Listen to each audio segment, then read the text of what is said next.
Olá, estamos ao vivo para falar de um assunto muito interessante. Quem aí não é apaixonado por livros?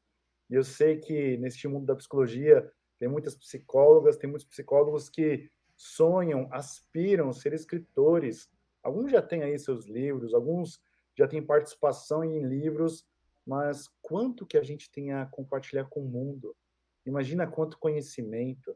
Às vezes eu vejo aulas que vocês dão e fico pensando, gente, cada uma aula dessas poderia virar um livro. Claro, se tivermos pessoas lendo, sendo beneficiadas. Eu sou suspeito, eu amo livros. Eu acredito sim, pode ser uma utopia, mas que um dia teremos mais pessoas lendo no Brasil, a gente pode fazer isso, é possível. Enfim. E hoje, gente, eu trouxe um convidado muito especial, um editor da editora Seco. Do meu primeiro livro, de outros que virão, um amigo hoje, um especialista no assunto. A primeira vez que ele me explicou sobre o livro, eu fiquei encantado. Marco Seco, meu amigo, seja bem-vindo. Tudo bom, meu querido? Todo mundo, um abraço para quem está assistindo. Espero que seja uma boa apresentação para vocês e enriquecedora. Marco, você está em que lugar do mundo? Estou em Porto Alegre, Rio Grande do Sul, Que maravilha. mas a gente atende o Brasil todo. Tá? E você tem noção de onde já chegaram os livros publicados por você? Pá, Manaus, eu acho que foi o mais distante, mas de memória, eu acho que tem um pouquinho mais adiante, eu não sei, mas enfim, aqui do Rio Grande do Sul até a Amazônia. E a gente entrega em qualquer lugar, Ah, sim. E você está falando pegando, dos autores, tendo né? isso. Tendo transportadora, a gente entrega. Ah, sim. Mas os livros publicados, que os autores fazem chegar até outras pessoas, não tem nem como ter noção, né? O mundo inteiro. Não tem. Eu tenho alguns clientes que é de futsal, então esse profissional ele atua na Europa. Eu sei que em 17 países da Europa o livro está rolando por lá. Eu lembro de já ter recebido foto do Psicologia Sem Fronteiras do livro Austrália, Suíça, Chile, Portugal, Paris, na França. É, enfim. Japão, acho que sim, mas é incrível, né? Marcos, não vou tomar o seu tempo, a palavra é sua, estarei por aqui. Boa aula. Obrigado.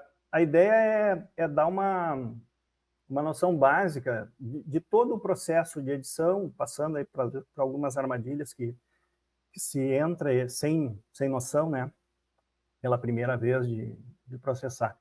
E isso de primeira vez, uma coisa legal que eu ouço muito, é que quando você recebe o livro em casa, a experiência de quem já tem um filho é muito parecida. Todo mundo diz assim, bah, Marcos, é como se tivesse nascido um filho. Já me chamaram de parteira, mas enfim, vamos começar com a apresentação aí. Que legal. Não, você levantou um ponto muito interessante. Gente, alguém aqui que está ao vivo ou na gravação já teve essa experiência quando você recebeu o livro que você escreveu, que você participou? Quem quiser compartilhar aí, principalmente quem está pensando em fazer um livro um dia. Algumas pessoas que já que estão fazendo com outras editoras, sem nenhum problema, gente. O Marco está aqui, claro que tomara que muita gente se encante pelo trabalho dele e busque em breve, no futuro, mas ele está aqui, acima de tudo, para ensinar, para apresentar. E vai ser ótimo, porque o conhecimento que ele vai compartilhar, você vai ter conhecimento para poder questionar outras editoras, perguntar a outros editores, saber se estão fazendo certinho ou não, não é verdade, Marcos? Isso aí, isso aí. O Maravilha. importante é você poder comparar os custos. Um outro problema bem grave é esse que tu citou agora. Por vezes você pega 3 orçamentos e você só olha o valor mais baixo lá embaixo e acha que está cotando a mesma coisa. E tem muita diferença. Formato do livro, às vezes um 14,5 é mais caro que um 16 por 23, dependendo, sabendo orçar, e essa é a intenção hoje aqui, é tentar dar esse parâmetro. Mas o que acontece muito? Às vezes o papel não é o mesmo. Você tem um papel, eu orço sempre com um papel amareladinho, que é o pólen. Ele é um pouquinho mais caro, mas isso, dependendo do número de páginas, vai fazer uma grande diferença no custo final. O outro é o formato. Às vezes o cara cotou lá 14,5 e ele não cita, isso é uma outra coisa muito importante, no orçamento não está citado o número de páginas. Então, por exemplo, eu cotei lá um livro com 176 páginas, e o cara está estimando 140. É óbvio que vai dar diferença. O custo de impressão é muito mais alto, a gente tem um volume de papel, processo de entrada de máquina e tal. Mas, vamos lá. Ó, então, falar um pouquinho das armadilhas aí. Qual é o problema? Se você tem a intenção de, eu quero, Marcos, eu só quero participar lá no processo e eu poder dizer que eu tenho um livro. Bom, entra de cabeça nesses projetos aí de 700, 800 reais e você ganha 10 livros e vamos embora. Mas se você, e isso é muito importante você ter a ideia, você pode ter uma renda extra muito significativa pensando com você comprando uma quantidade maior de livros. Tá? Eu vou mostrar numa tabela mais à frente como pensar isso e a diferença assim, de pequenos investimentos dá um lucro mais à frente muito, muito significativo. Então, como eu falei, não se deixe seduzir por propostas muito baratas, tá? Isso pode ter uma armadilha, e uma das armadilhas muito grande aqui é você publicou, você achou bacana, você conseguiu vender todos os teus livros, e aí, e isso é comum, todas as editoras vão pedir que você compre delas novas edições, né? Porém, esses projetos de pequeno custo e pequena quantidade que você comprou no início, tem um custo muito alto para você recomprar mais 10, 15, 20 livros. Tem aí, hoje, 2023, você paga aí 40, 45 reais, enquanto num processo convencional você pode pagar 15, 16, no máximo 20, dependendo da produção. Tudo tem uma relação aí para a gente chegar no custo. Mas você não vai comprar de mim a 40 reais de jeito nenhum. Vamos para adiante. Então, saiba como calcular o custo dos livros, né? Como comprar isso, literalmente é processo de lucro no final, tá? Minha ideia é que você enxergue valor e que você perceba isso ao longo do tempo. E é legal, porque todo mundo que escreve um livro é que nem tatuagem, não fica num só e não deve ficar. Você deve passar o seu conhecimento por, né, todo mundo... mas eu não sou... Sim, você tem conhecimento, você pode se unir com uma organizadora, você ser organizadora e pegar outras pessoas que têm outros assuntos que agregam a você e vocês fazerem um livro no processo de organizadora e coautoras, né? Então, vamos aqui para essa tabela. Ó. Isso aqui é processo de venda em impressão offset, tá? É diferente daquele que você comprou pequena quantidade. Então, por exemplo, digamos que vocês se reuniram aí num grupo de 10 coautoras, ou 10 autoras, e vocês decidiram, eu passei um orçamento para vocês de 500 e 1.000 e 1.500 unidades, aqui em cima à esquerda, ó, né? Há um custo lá para 500 unidades a 18, para 1.000 cai para 12 e para 1.500 cai para 10, tá? Você vê ali preço total do processo, 9.000, 12.000 e 15.000.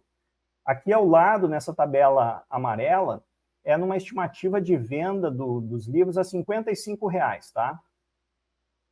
Do lado, a gente tem o valor total da venda, 27.000, e mais à direita, em verde, é o lucro líquido que se teve dessa venda. Então, se comprou 500, se vendeu a 55, teve um total de venda a 27, um lucro de 18.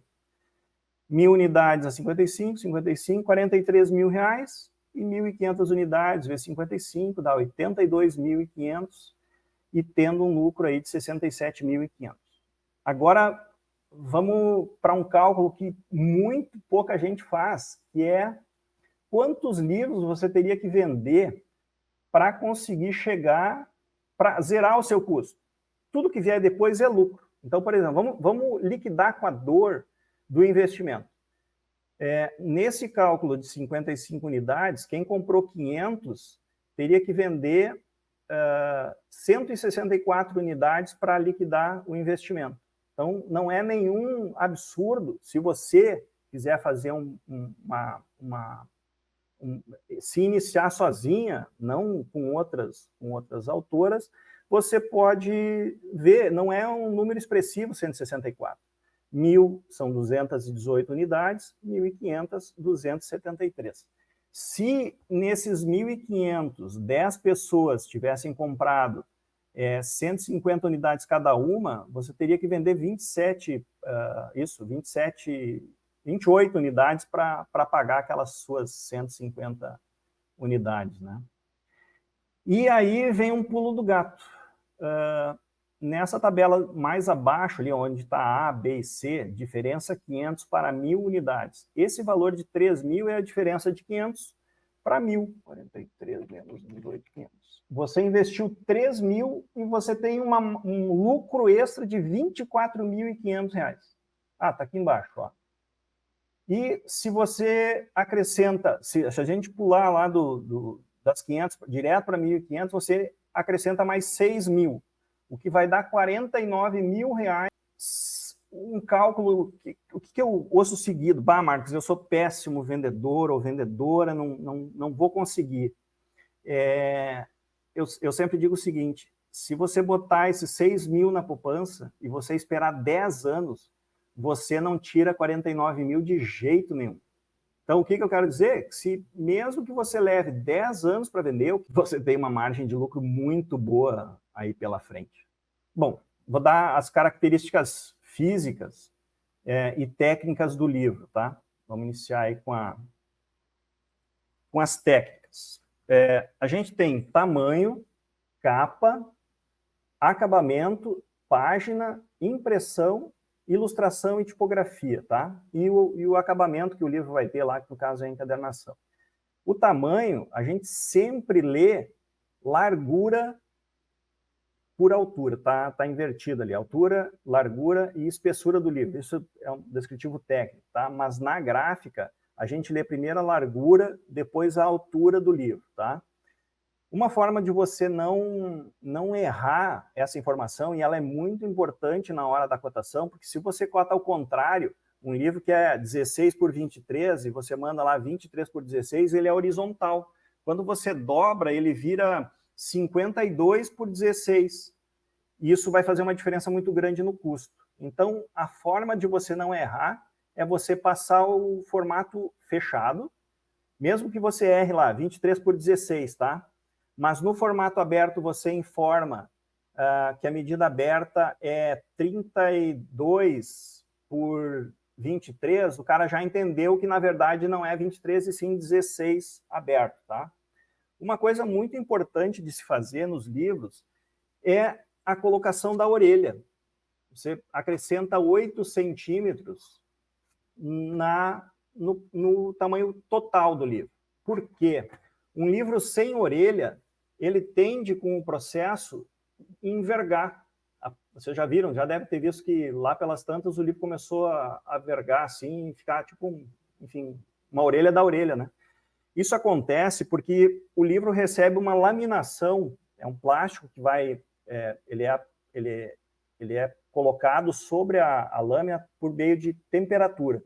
Então ele passa quente, cola, com o frio a tendência dele é diminuir de tamanho e puxar esse cantinho para cima. A orelha faz com que isso se mantenha. Muita gente diz que a orelha é para marcar o texto, mas eu acho um crime, porque destrói o livro, né? Deixa ele... eu acho horrível. Eu amo ver o livro bonitinho, então tenho todo um cuidado com os livros. Capa, ela pode ser dura ou flexível, vou mostrar mais à frente algumas imagens, como é esse processo. A flexível é a mais comum, né? Essa que você encontra, e com certeza vocês conhecem, a capa dura e a flexível. O acabamento da capa pode ter N processos. O mais básico é pura e simplesmente a plastificação, que o nome correto é laminação, tá? Porque plástico, ele não tem qualidade. Então, a gente usa uma laminação BOPP ou Prolan, como é bem comum. Essa laminação tem duas opções, brilho ou fosco. Brilho é alto brilho, tem uma qualidade fantástica e ele tem alta resistência a risco. O plástico, quando colocado numa capa de livro, só de ficar guardado, com o tempo ali de você mexer e tal, ele de brilho ele vai virando fosco, de tanta baixa qualidade que é o material, tá? Página, feita em papel, geralmente branco, com textura ou a gramatura. A textura, no caso, pode ser branco ou amarelado, tá? A gente não tem outras opções, mas dentro dessa gama existem vários tipos de papel. O mais comum usado, branco, offset, e o amareladinho é o pólen, tá? Mais à frente eu mostro a vantagem de um e outro e tal. Processo de impressão, utilização de tinta para imprimir o conteúdo nas páginas. Isso, o nome que a gente utiliza é o processo offset, tá? O processo offset, para vocês terem uma ideia, a máquina que imprime o livro, ele roda 10.000 folhas por hora. Então, a gente rodar 500, 1.000, 1.500 está muito abaixo do limite do equipamento. A gente subestima comprando essa quantidade. Por que é muito caro? A gente tem um custo de preparação de máquina que é bem alto. Onde é que a gente dilui isso? Na folha. Apesar do papel ser custoso, a gente, digamos lá, a gente tem um custo de 6.000 para preparar a máquina, tá? Quando entra uma folhinha de papel, 6.010 centavos. Entrou mais uma folhinha, agora a gente tem 3.010 centavos, porque cada folha que entra vai dividindo aquele custo e vai reduzindo o custo unitário do livro. Por que ele é caro? Num livro de 160 páginas, a gente tem entre 8 e 16 entradas de máquina, porque a gente pode imprimir de 32 páginas, numa única folha, numa entrada tem 32, ou numa entrada pode ter 16, tá? Acontece de, às vezes, ter 8, porque a gente acabou fazendo um meio caderno no final do livro. Então, cada entrada de máquina não é aqueles 9, é ele que vai compor, né? Os 6.000 que eu citei ali, por exemplo, é cada uma dessas 10, 8, 9, 10 entradas de máquina que vai compor esse custo de entrada de máquina, tá?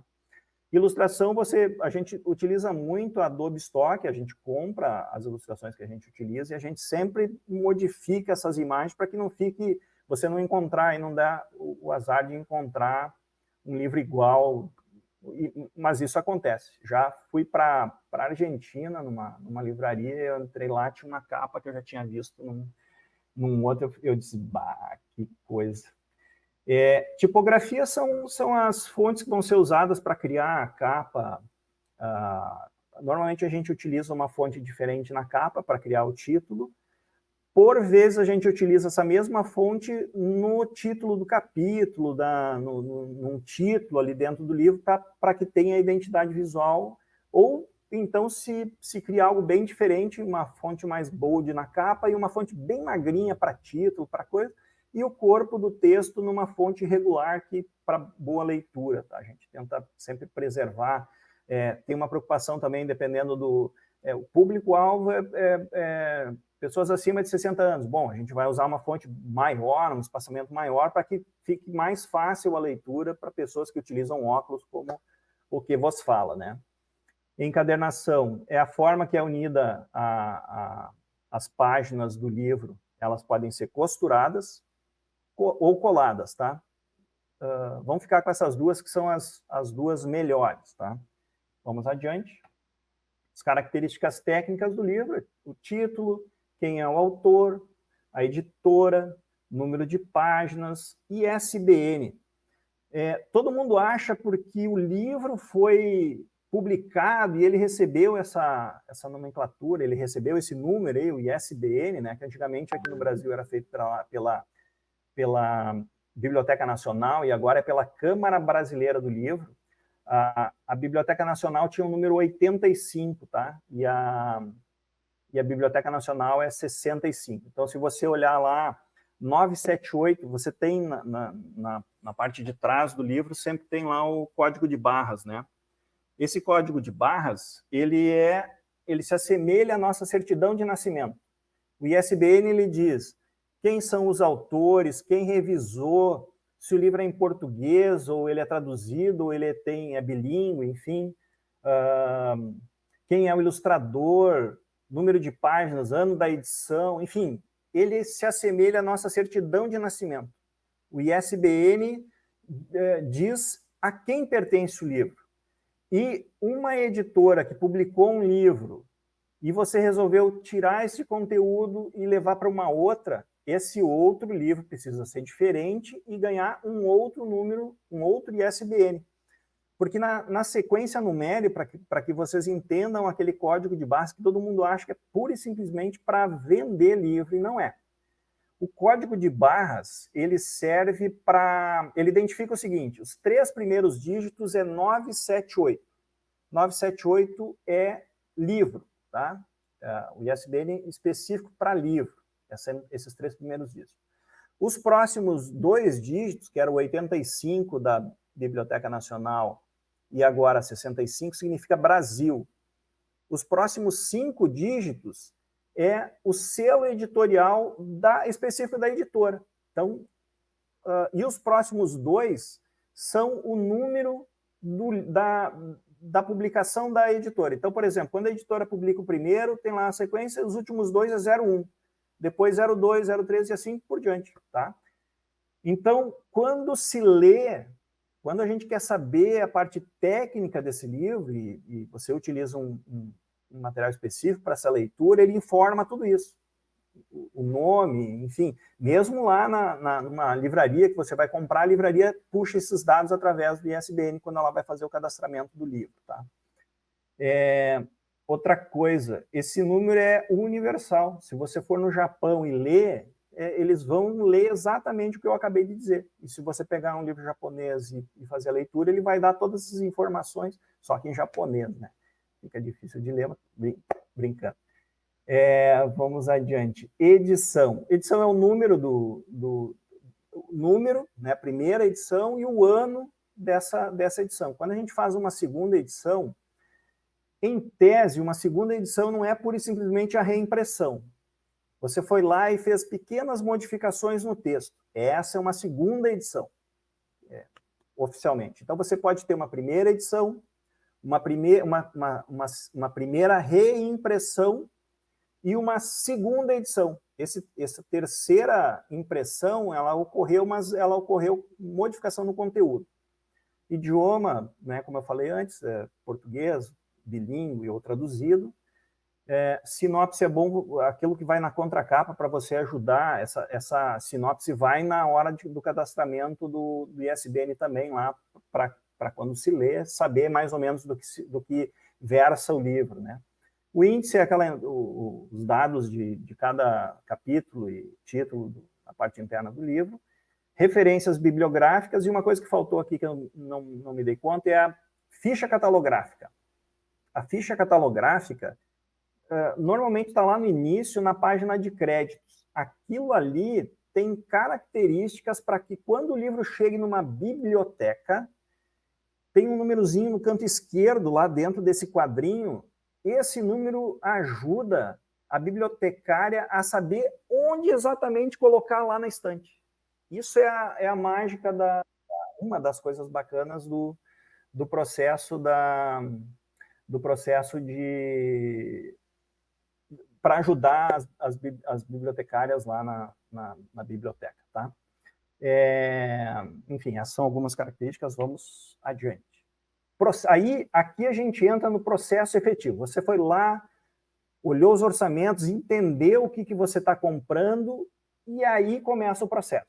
Aqui na editora, sempre, sem exceção, a gente pega o teu arquivo de Word, e eu sempre digo o seguinte, a partir desse momento, o arquivo que você tem na sua máquina morreu.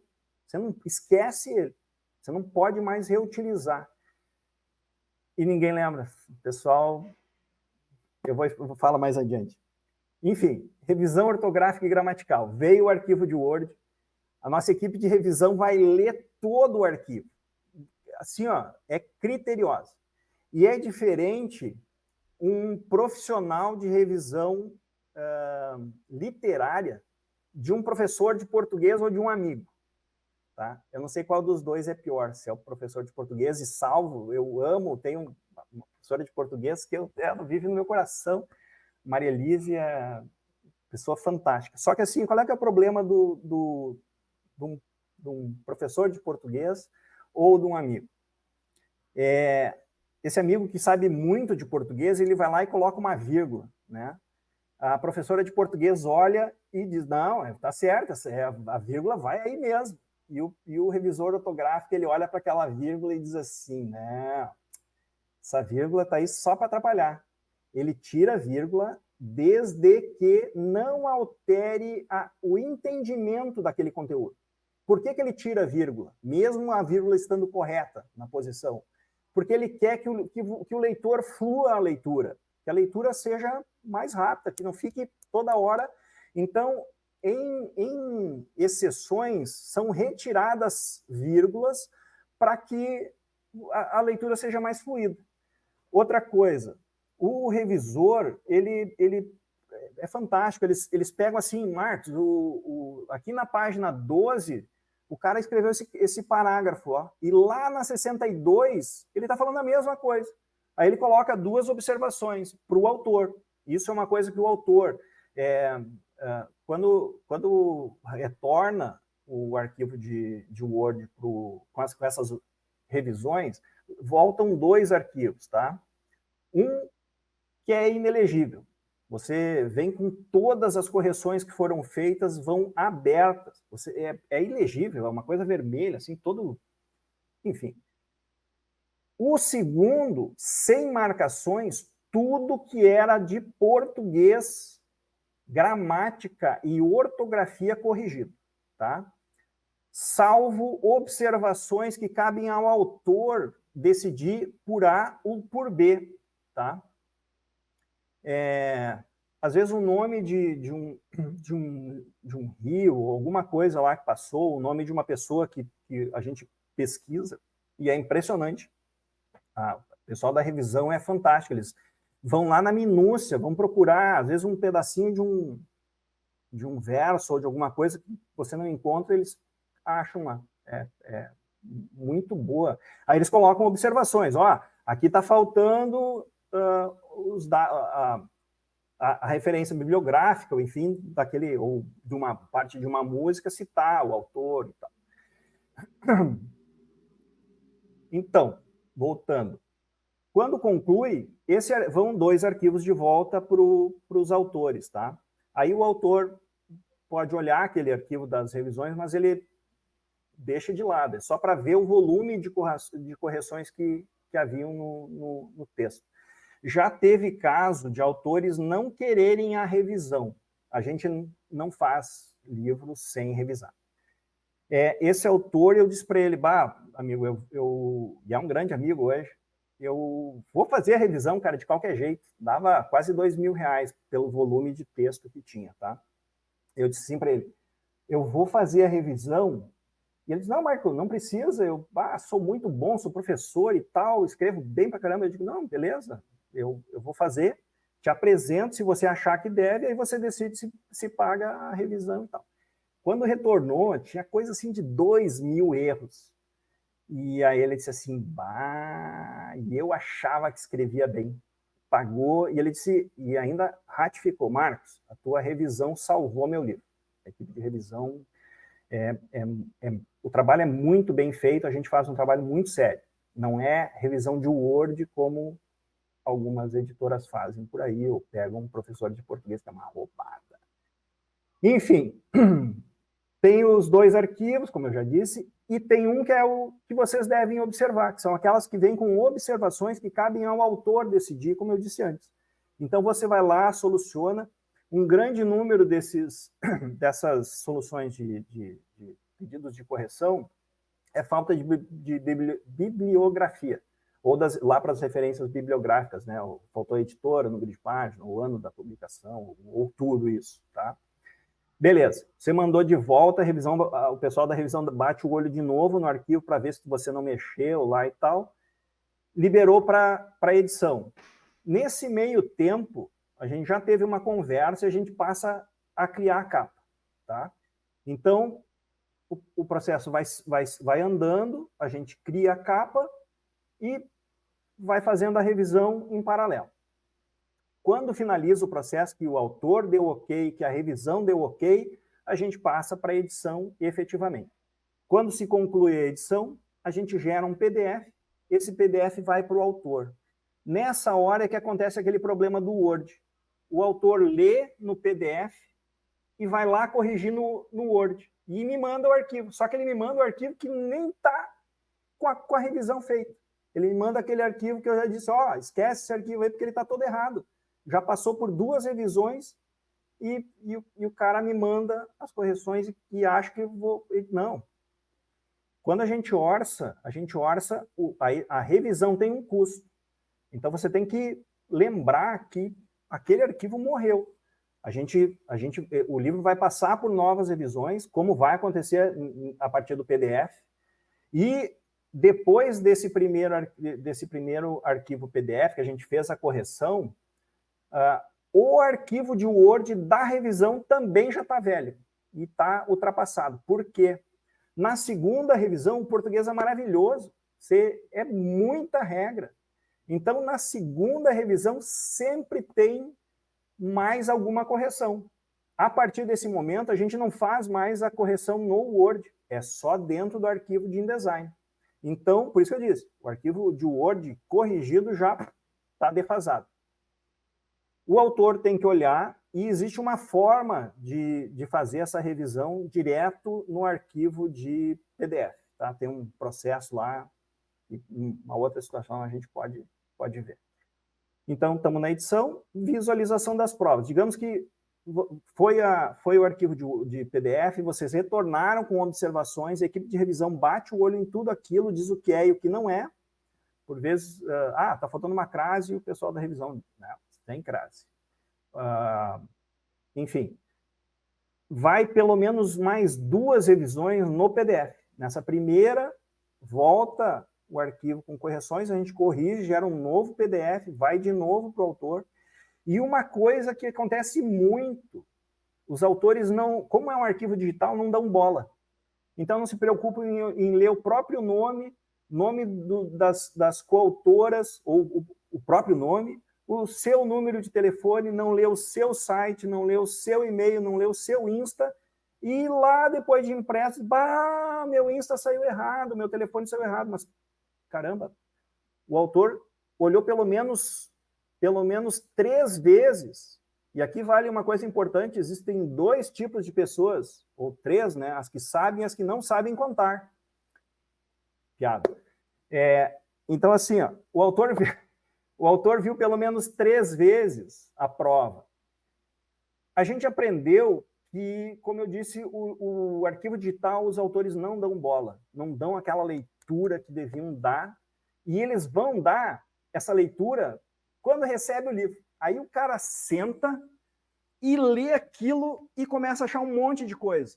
Cara, depois que a gente recebeu a aprovação e foi impresso, não tem mais o que fazer. Então, pensando nisso, a gente gera um boneco físico, tá? Para justamente o autor pegar na mão aquilo e entender que, olha só, tem gente que tem dó de riscar no boneco, porque quando você recebe, é 95% de fidelidade de um processo como é realmente, tá? Os autores ficam com dó de riscar, porque o livro é lindo. Então, cara, Frankenstein, risque, preferência com caneta vermelha, você colocou uma vírgula, que eu passo o olho e não enxergo, você coloca a vírgula, faz um círculo em vermelho ao redor dessa observação, para que a gente enxergue o que você está solicitando. Às vezes é uma observação lá muito pequena, e a gente precisa enxergar, para justamente ter o livro não sair com erros, tá? Vamos adiante. Revisões e correções. Revisão final após o livro editado. Isso, na verdade, eu já falei agora. Revisão final pelos revisores. Então, assim, ó, quando volta esse boneco, o revisor vai dar mais uma leitura. E incrível, sempre acho. O português é cruel, a gente... É muita regra, e mesmo com 4, 5 revisões, vira e mexe, a gente acha ou passa alguma coisa, né? Impressão do livro. Após todas as revisões e correções, chegou a hora de imprimir seu livro. O resultado de todo o trabalho árduo está prestes a nascer. Literalmente nasce um filho. Então, o livro está pronto. Você tem que pensar nos processos de divulgação, e você está num lugar muito, muito bom, que é aqui com o Bruno, e ele auxilia vocês nisso. Processo de lançamento. Um erro muito grande ou muito grave que os autores costumam fazer, e às vezes é por ego, é lançar numa grande livraria. Tem vários entraves para você conseguir fazer isso. Se você consegue foi lá e conseguiu romper com tudo isso, que é você tem uma nota, você tem que mandar uma nota de simples remessa, você tem que entrar em contato com uma distribuidora, enfim, é uma confusão. Mas você conseguiu romper tudo isso, tá? Aí você faz o seu lançamento lá numa livraria grande, não vou citar nomes. O grande problema é que as livrarias ficam só com 50% do valor de venda. Então, digamos que no lançamento é o momento que você tem para resgatar aquela quantidade grande de livros que você precisa vender para zerar seu investimento e depois só alegria, lucro. Só que 50% do valor que você teria para retornar, você deixa na livraria. Então, eu sempre digo, não faça numa livraria. Busque uma livraria menor, onde você consegue negociar essa margem, porque ela não fique tão extorsiva e você consiga ter o seu retorno para reaver aí o seu investimento. Mas busque... Está me faltando a palavra. Não é bares, um pub, ou enfim, mesmo num clube você consegue negociar lá, olha, eu vou trazer convidados aqui, você ganha no bar e tal, na venda das bebidas e tal, e eu vendo meus livros, assim como num pub, ou enfim. Vendas e feedback, é sempre importante você... Bom, vou chover numa olhada aqui com o Bruno dá aula para vocês aí no processo de retorno da venda do livro, como proceder com isso. Poder da publicação. Gente, um livro abre muitas portas. Eu canso de ouvir o seguinte, Marcos, eu não sou uma boa vendedora. Eu vou pegar um caso de uma baiana, não vou citar nomes, mas é uma pessoa querida do meu coração. Aí a gente conversou e ela veio toda preocupada e disse assim, olha só, ela me disse que na cidade dela tem 2 lombadas, uma na entrada da cidade e outra na saída, de tão pequenininha. E quando entra o carro, ele fala assim, tudum, tudum, tudum, tudum, né? Muito pequeno. É um livro que fala sobre a família. Então, eu peguei essa informação e disse assim para ela, olha, eu tenho certeza que aí na cidade tem uma paróquia, né? Como você fala da família, eu tenho certeza que você vai ser hiper bem acolhida lá pelo pároco, ou pelo padre, ou pelo... Enfim.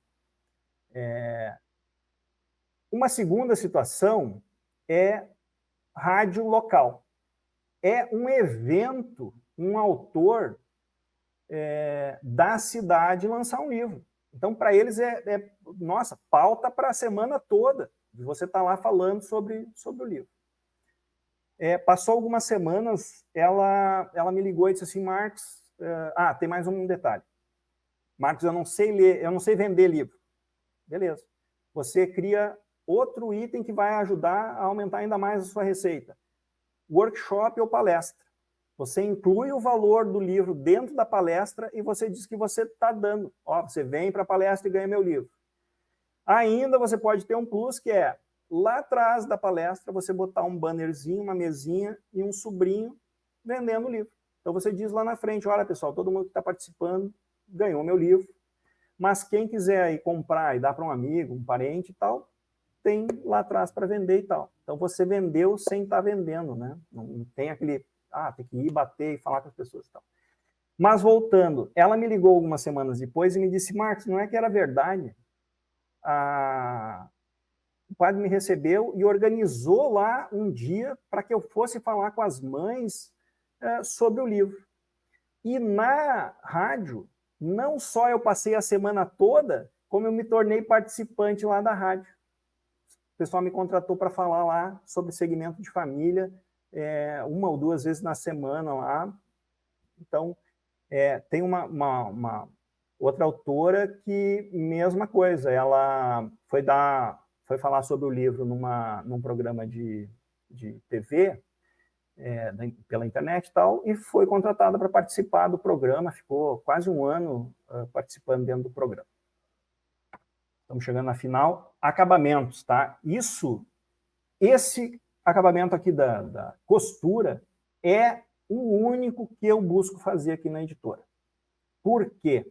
Porque ele tem N coisas boas em relação a outros acabamentos. Para você ver ali, ó, no primeiro desenho, você pode observar que tem montinhos de livro, dá uma voltinha assim. Cada uma dessas voltinhas é um grupo de 16 folhas. 16 páginas, são 8 folhas, tá? Esse é o costurado. Na lateral, você pode observar ali que tem uma costura. Isso, literalmente, é a costura. Claro que esse não é um livro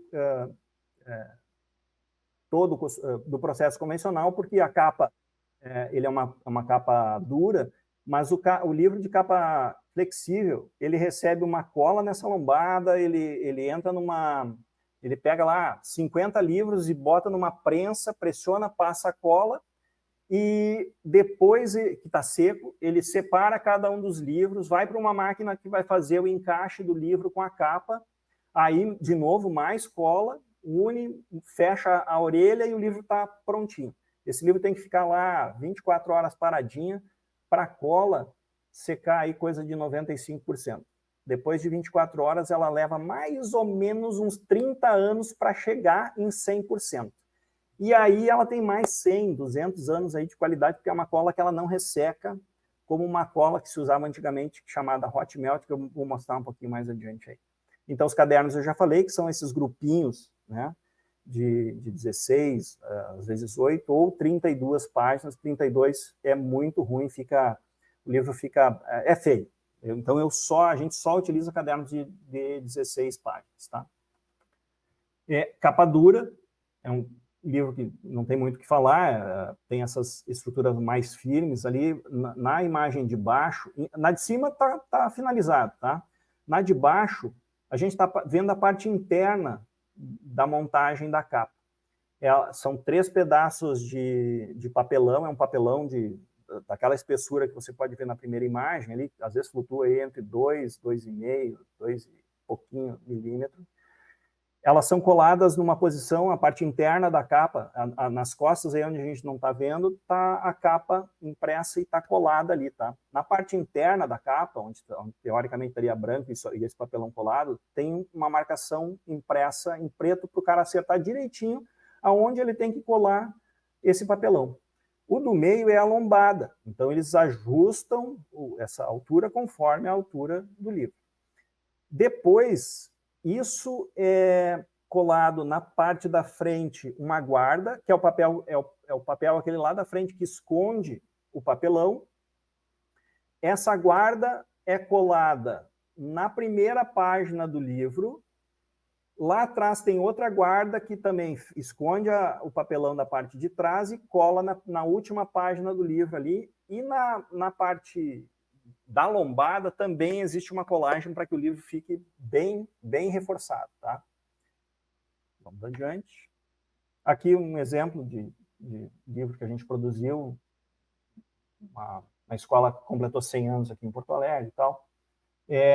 Ele tem alta durabilidade. A gente hoje até se usa livro com colagem PUR, mas a costura ela dá um acabamento muito melhor, e um detalhe muito importante é quando você abre o livro, essa abertura é dócil. Você abre todas as páginas e você vai lá no centro sem que aquilo fique duro, e eu vou explicar agora no outro acabamento, vocês vão entender melhor. Então, maior durabilidade, aparência mais elegante, e a parte interna eu priorizo a costura, tá?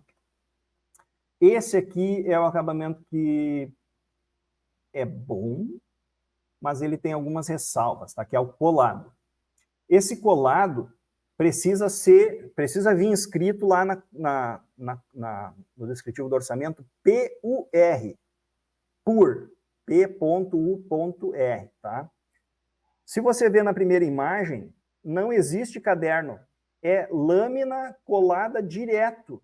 A lâmina tá solta, ela entra numa prensa, passa a cola na parte de baixo aí do livro e ele fica lá prensadinho. Quando a cola secou, solta e não abre, não solta nunca.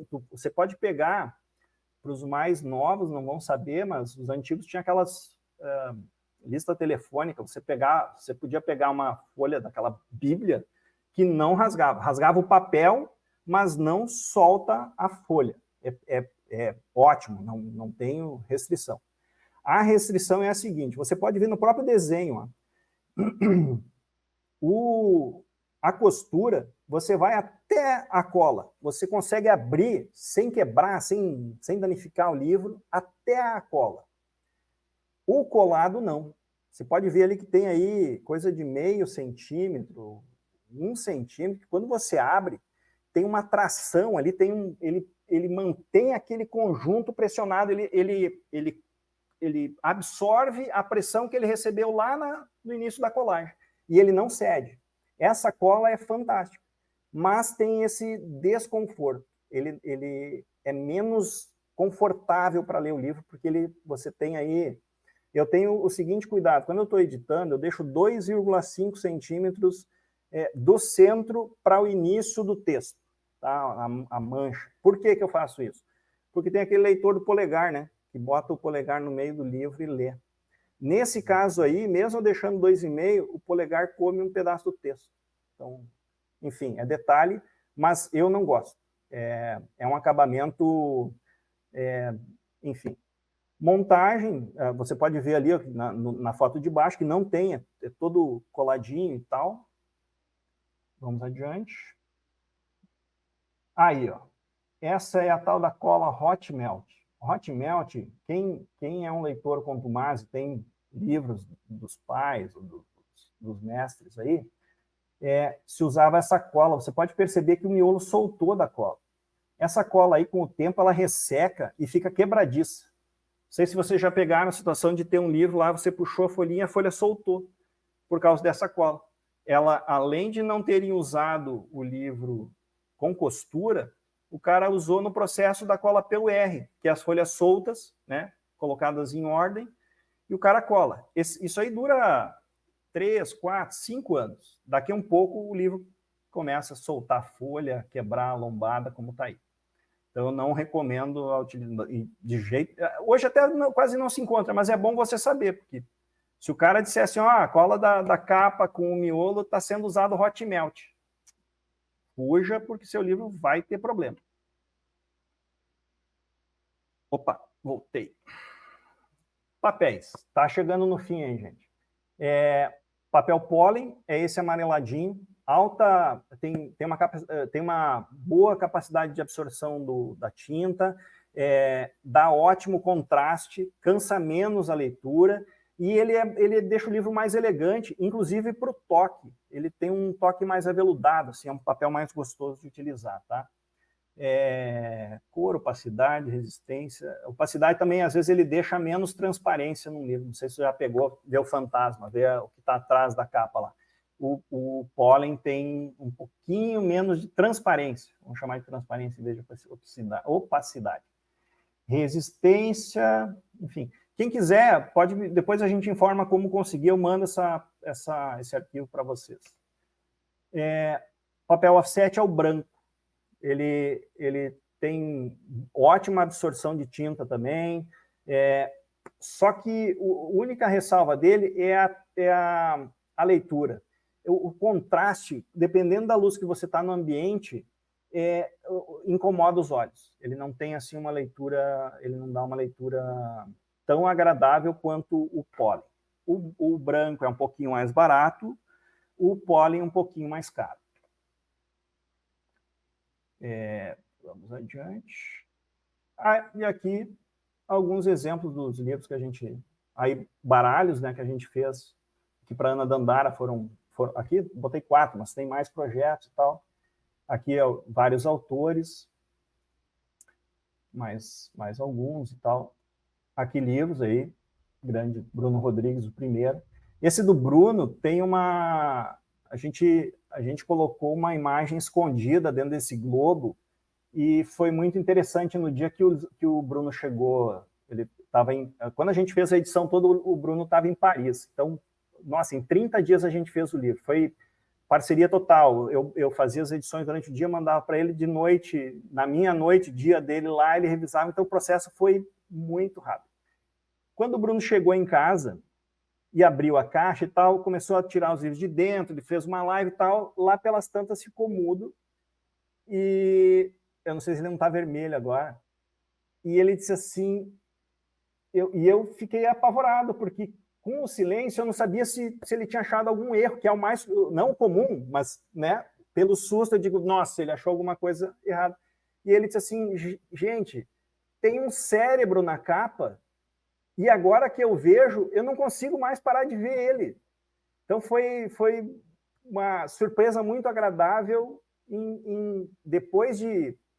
Nossa, o Bruno deve ter visto pelo menos umas 15 vezes o processo e tal, e ele não ter percebido aquele cérebro na capa, só foi perceber quando pegou o livro impresso na mão. Aqui outros autores e tal, também aqui da... Sim, fazemos capa. Todos os livros que a gente está fazendo, tudo foi desenvolvido aqui na editora. Denise Franco, Bárbara Haller, são os 3 livros dela foram feitos aqui na editora. Aí alguns autores independentes. E aí, o meu encerramento. Eu só vou ler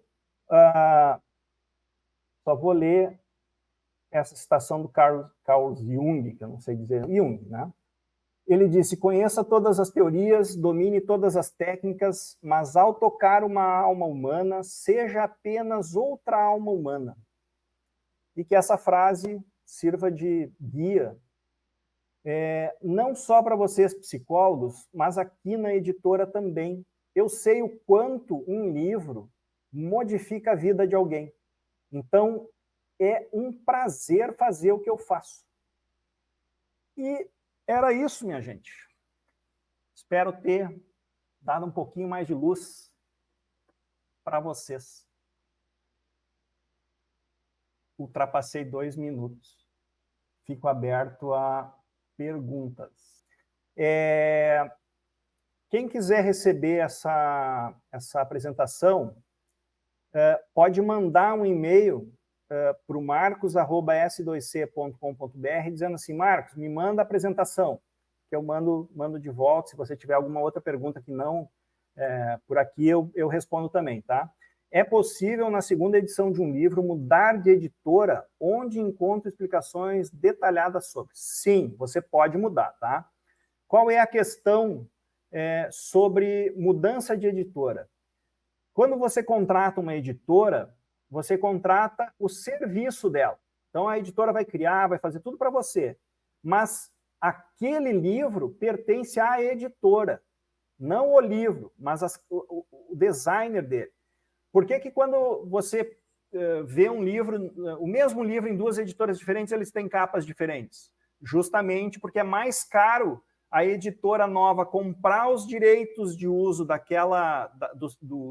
criação do que ela criar novo lá dentro da editora dela. Por isso que, então, você migra o conteúdo. Você pega... quando você faz aqui com a S2C, você não cedeu os direitos do conteúdo. Você fica com ele. Existem 2 tipos de editoras, as tradicionais e as prestadoras de serviço. Nós somos uma editora prestadora de serviço. A tradicional é aquela que você manda o seu original, você manda para várias, aí uma delas te responde dizendo, olha, gostei, a gente quer, ela compra os direitos autorais, publica o livro, todos os custos são da editora, ela distribui, ela bota na livraria, vendeu um livro, você ganha 10% da venda do valor de capa, quando vende, tá? Existem N problemas, uma delas é, de novo, a livraria. Na prestação de contas, elas ficam lá enrolando e não pagam. Prestadoras de serviço. Um só, mas existem alguns tipos e você precisa tomar muito cuidado. você tem que tomar cuidado com a seguinte editora. A editora que te diz o seguinte, olha só, vamos rachar meio a meio, custou 15 mil reais, você paga 7.500, eu vou dar um caso real. Uma amiga disse assim, Marcos, a editora está pedindo 14 mil reais para rachar o livro comigo, mas eu pago 14 mil e ela os outros 14. 500 livros de impressão, tá? Quando ela imprimiu, na verdade, ela pagou todo o custo. Então, fujam dessas editoras que querem rachar. Segundo problema com essas editoras é que você perde o controle da sua obra. Ela imprime e vende quantas ela quiser. Nossa, quanta informação maravilhosa. Eu perdi duas perguntas e eu não sei como voltar. Sueli. Bom, obrigado, Sueli. Livro infantil com muitas ilustrações encarecem muito o livro.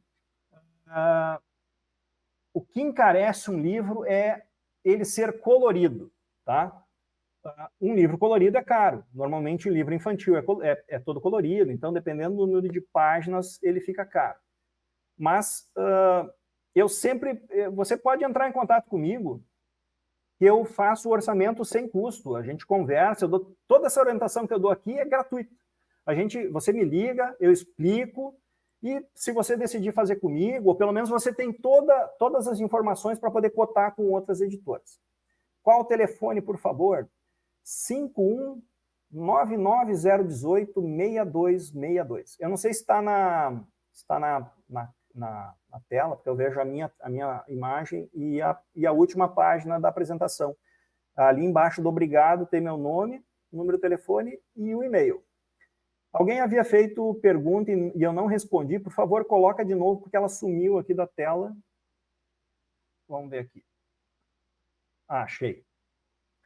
Eu não dei bola para as informações, porque fui orientado para não perder o rumo da... Vamos lá.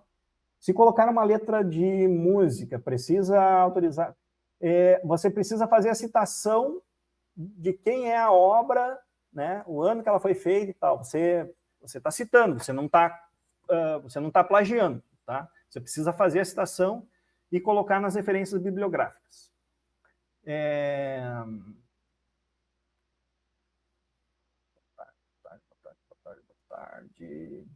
Tem mais pergunta, pessoal?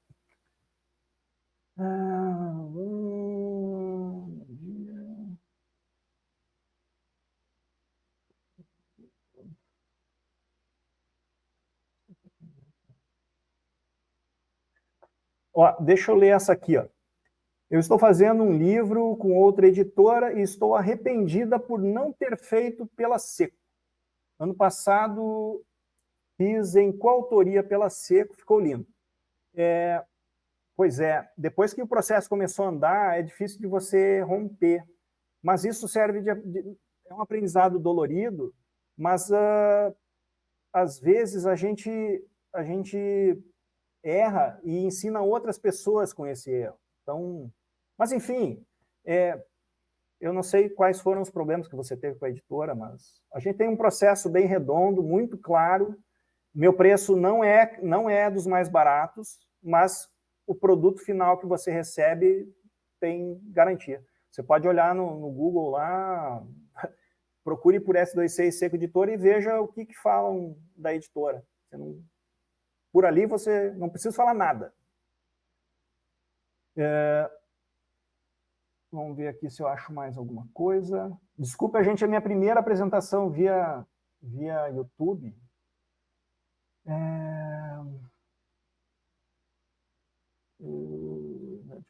Experiência maravilhosa.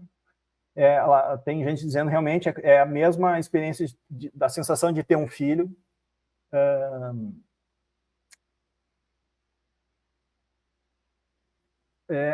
Olá, boa tarde, tenho digital, estou sendo coautora de um esperando... ela está sendo coautora de um livro digital e está esperando receber. Você não consegue publicar em outra editora utilizando esse arquivo digital, porque normalmente o arquivo digital é em baixa resolução e você precisa ter autorização tanto da organizadora quanto da editora que está fazendo. Quais são os critérios importantes para fazer a escolha da editora? Boa pergunta. Quais os critérios são importantes para fazer a escolha da editora? Primeiro, faça uma pesquisa no Google e veja lá como é que está o ranking, quais as observações que tem dessa editora. Outra coisa que muita gente confunde gráfica com editora. A gráfica, ela vai fazer a impressão dentro da capacidade dela. Por vezes a edição é muito bonita, mas elas pecam seguido no português, porque eles não têm um profissional de revisão e não têm essa cadeia toda que eu expliquei para vocês agora.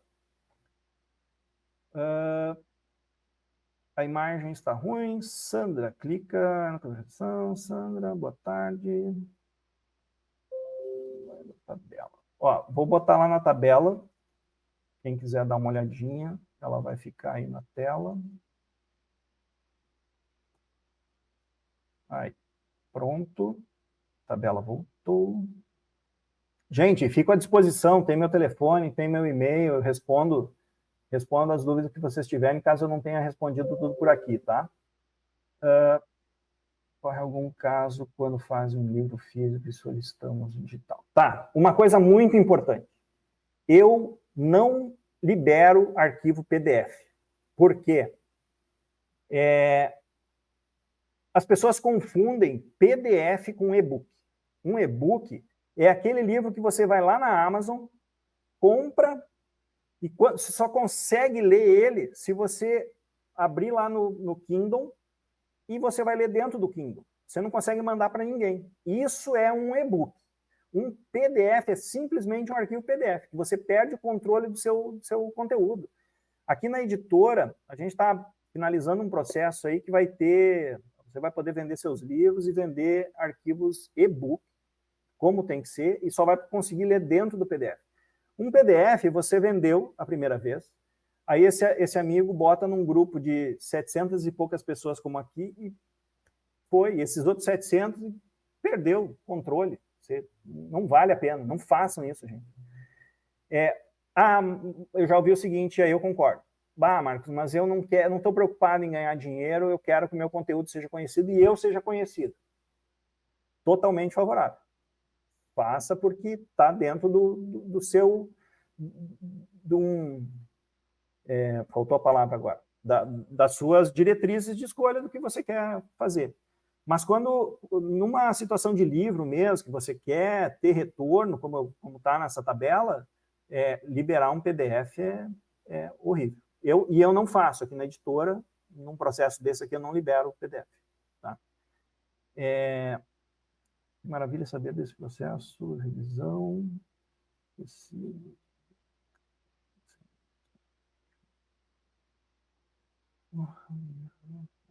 Como funciona um livro com ilustrações? A parte interna, quando o autor tem fotos e tal, um livro um livro técnico, né, vamos lá, de psicologia específico, o miolo tem que ser PB, porque normalmente é um número grande de páginas, uma página colorida dentro já encarece horrores. E se você tem essas páginas, essas fotos coloridas ou ilustrações coloridas ao longo do livro, você praticamente deixa o livro todo 4x4 cores. E aí você sai de 9 para 17, 18 mil reais, de 15 para 25, 26 mil reais. A diferença é absurda, tá? Então, eu sempre oriento. Você pode fazer as ilustrações, se você tem lá um amigo que vai fazer as ilustrações para você ou e tal, a gente vai buscar lá no Google para tentar dar uma ajuda, a gente sempre converte elas para PB, né? Para o custo... Ter uma ilustração dentro do livro não encarece nem diminui. O que encarece é ela ser colorida.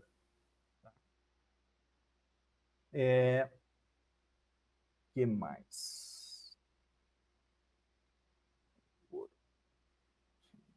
Vamos lá, gente. Não guarde. O sonho precisa ser materializado. Se você tem o sonho, corra atrás. Você é caro, Marcos, eu não tenho todo esse dinheiro. Gente, vocês podem se organizar, pensem, escolham uma organizadora, essa organizadora, vocês se reúnem num grupo, e eu vou fazer uma proposta indecente aqui, o Bruno, a gente não combinou, eu não sei se eu posso. Eu vou mandar para o Bruno aqui, ele me diz se pode ou não. Manda ver, Marco. Nem sei o que é, manda ver. Assim, ó, todo mundo aqui do grupo, ser organizador de um livro não é fácil, gente. Não é fácil, acredite.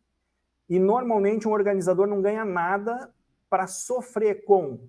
Gente, fulana, você tem que me mandar o livro, o conteúdo até tal data, e você está enrolando, está todo mundo esperando e você não me mandou e tal.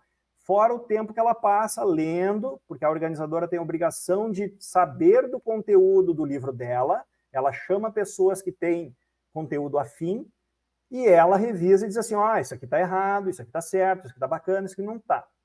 Então, pensando nisso, todas as organizadoras que saírem deste grupo, se você conseguir reunir 10 pessoas para publicar um livro, você ganha o seu custo inteiro gratuitamente. E ainda ganha 100 livros. Então, digamos que sejam 10 pessoas, mais a organizadora, são 11, organizador mais 10 autores. O custo fica mais ou menos em torno de R$ 1.800 e você fica com 100 livros. Tá? Eu sei que por aí tem um custo de 900 e você fica com 10 livros. Então, aqui você dobra de quantidade, mas fica com 10 vezes mais livros. Tá? E com essa tabela, quem tiver a percepção que vale investir mais, em comprar mais livros justamente para diminuir o custo de investimento e aumentar a margem de possível de lucro, consegue comprar mais livros. Então, a coisa é, quem for organizador aqui do grupo do Bruno, ganha a publicação do livro, desde que ela venha com 10 coautoras com um processo de edição de livro.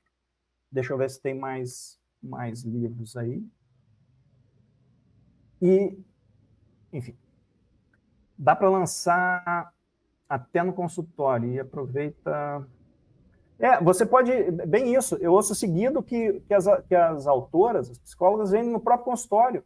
Tipo assim, o livro tá lá você deixa lá na sala, e seguido, cara, 1, 2, 3, 4, 5 livros por mês, aí quando você vê, acabou. Baralho, mesma coisa. É impressionante como vocês têm a capacidade de vender baralhos. Tá. Dá para lançar no consultório. Sim, dá para fazer o lançamento no consultório também. O Bruno falou aí numa cafeteria e tal. Quais são?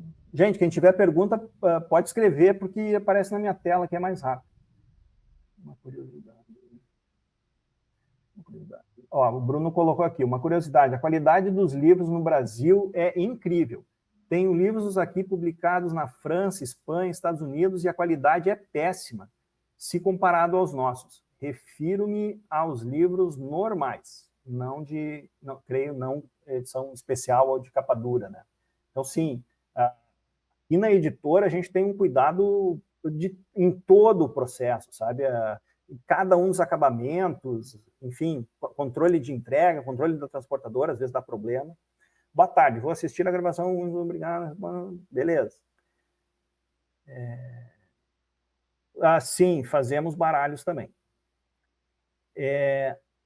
Eles têm uma característica específica, lá são 100 cartas, 98 frases, o formato dele não lembro direito lá, mas você pode fazer 98 cartas. Por que 98? Porque 2 delas são cartas técnicas, uma vai a ficha catalográfica e a outra um QR Code para você colocar o manual de utilização do baralho. O que mais?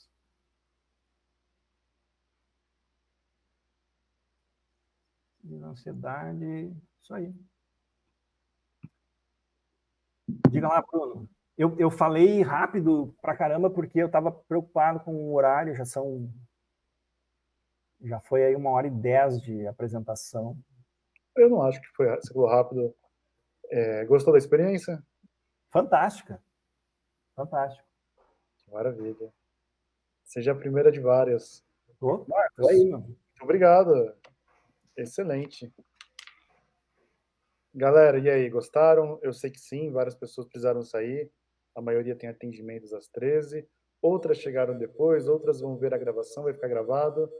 Ficará aí para a posteridade no canal, que muitas pessoas possam ver. Compartilhem também aí esse vídeo para que mais pessoas possam conhecer.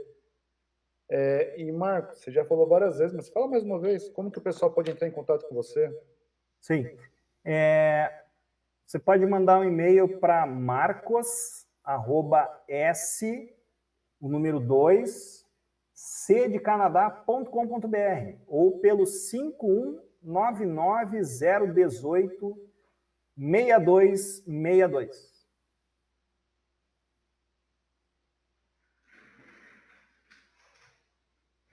51 5199018 6262. Maravilha. Aí. Tira um print aí, pessoal. Tira um print, tira uma foto. Já manda um oi para o Marcos se apresentando. Oi, Marcos. Estava na sua aula, na sua live. E comecem aí uma conversa, com certeza. O Marcos é muito bom de atendimento. Maravilha, gente. Obrigado, Marcos. Galera, espalhem o conhecimento de vocês. Se não for hoje, se programem para um dia fazerem isso, mas não demorem muito. Seu conhecimento é precioso. Verdade. Beijos, abraços. Até Obrigado, breve. Bruno. Valeu.